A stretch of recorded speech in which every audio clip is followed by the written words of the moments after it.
Tim gabungan TKP 308 Polsek Putih Raman dan Polsek Punggur, Polres Lampung Tengah menangkap seorang pelaku pencurian sepeda motor spesialis tempat ibadah berinisial MA, warga Kecamatan Gunung Sugih, pada Rabu sore 23 Juli 2025.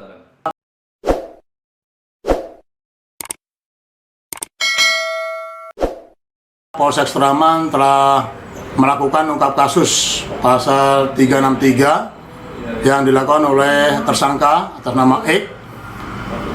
Pelaku melakukan pencurian di saat masyarakat menunaikan ibadah sholat maghrib, sholat isya ataupun sholat subuh.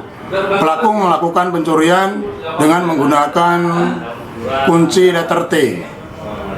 Oleh sebab itu pelaku kita ancam dengan pasal 363 ancaman 7 tahun.